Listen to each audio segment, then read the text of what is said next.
Would you get Got one.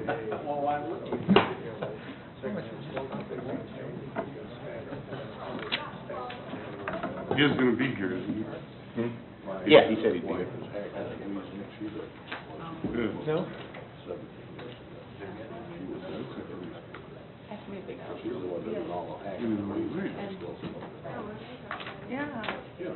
Well, these are the days of rescue. Jim wants him to be here.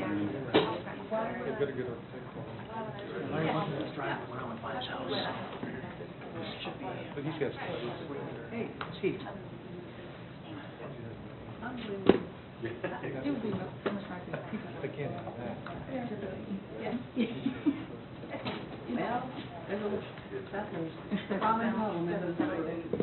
You're definitely catching up with me in the lumberjack department. Getting there.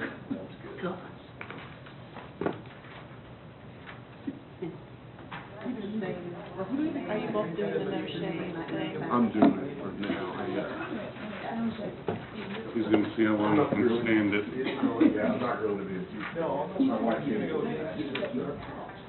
I've got a buddy who's got a birthday party this weekend.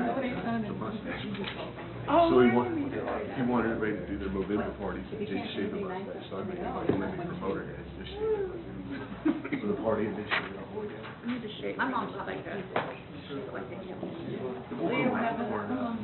I think I'll just shave my chin, so I look like women promoter.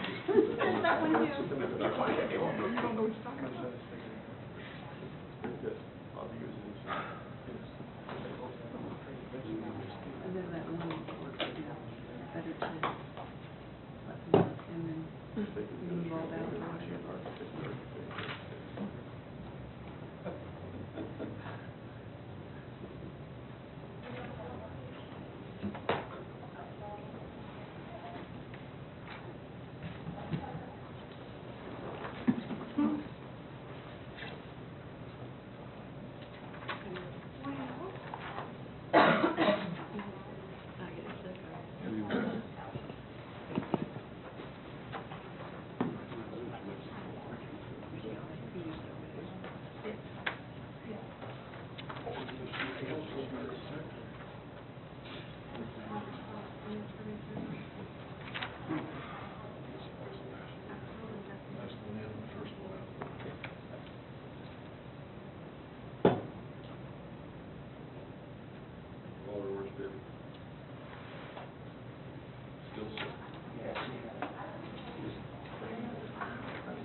Dude, no.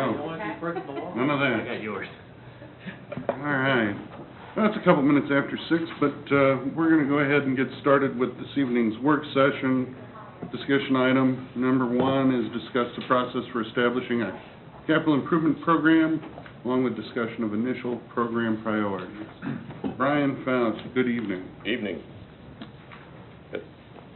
During the last several years, the City of Gardner has an adopted CIP, but has been virtually unfunded. The sheer volumes of the projects that we've listed, we've had 128 active projects in Public Works alone. That doesn't include parks or any other departments. The staggering total for completion of those projects was over $70 million. And poorly defined priorities, combined with the economic downturn in 2008, have created a situation where CIP projects were typically not funded. City staff is presenting an approach this evening for the CIP process, and it lays out as follows. First would be the goals of a capital improvements program. The second would be the responsibilities for developing the CIP. The third is the process to set the priorities. The fourth is CIP project cost and timing. And last would be the organization of the CIP itself. As we start this January preparing for the 2015 budget, we need to define the process for establishing the CIP, and then start defining the projects and the costs for 2015, 2016 through 2019, and for the future needs past the 5-year time frame. While 2015 may seem a long ways away, the CIP projects need to be identified, realistic costs obtained, work sessions held, the 5-year CIP presented to the Planning Commission for public comment, and finally, the City Council will incorporate the CIP into the budget, all within the next 8 months. As a follow-up to our October CIP tour, we will also look at several initial projects for 2014 and start defining the process for projects in 2015 and beyond. A brief introduction on a CIP. A capital improvements program is a statement of the city's long and short-term capital improvement plans. CIP programming is a guide allowing efficient and effective use of public funds on public projects. The result of this programming is a capital improvements program, commonly referred to as CIPs.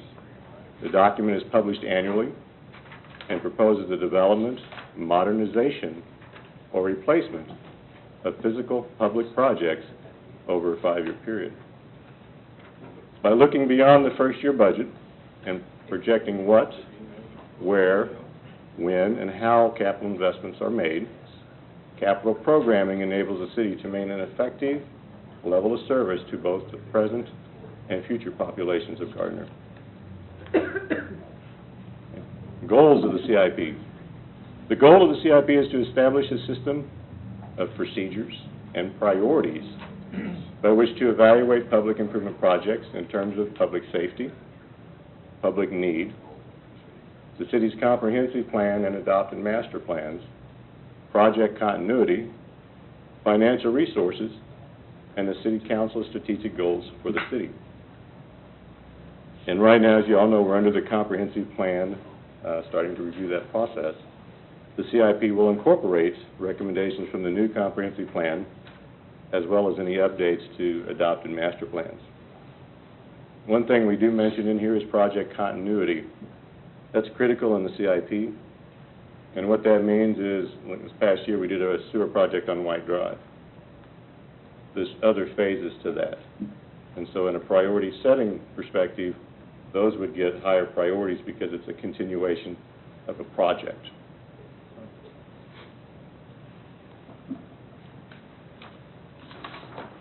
One thing we need to avoid are the traps of the CIP, and that's what I started with, 128 active projects. And there were actually 34 pending projects, which was a total of over 160 projects in Public Works alone. Including every possible project, from now through the end of time, the CIP becomes another book on the shelf. The sheer volume and the sticker shock eliminates virtually all hope of getting any project started. The other thing that we saw in the CIP was a gross overestimating of project costs. If a project costs $100,000 and we put $1 million, that is an unrealistic cost. You'll see the number and it'll kill a project. Including large projects, like one large project that completely wipes out the funding in the CIP is also another trap. Large projects need their own funding source. Only doing special projects and not incorporating the less glamorous ones like street maintenance or sewer maintenance or water maintenance undermines the process. And only working in one area for years in a row. You need to spread the projects around so residents see the improvements and it provides better community support. Goals for the CIP. We need to focus attention on and assist in the implementation of established community goals as outlined in the adopted comprehensive plan. We need to focus attention on and assist in the implementation of the strategic goals established by the council.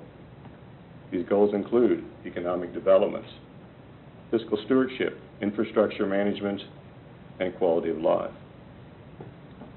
We need to forecast public facilities and improvements that will be needed in the near future. Many projects that are identified will have a substantial cost associated with them. Starting to fund these projects now, well in advance of the actual need, will help minimize budget impacts.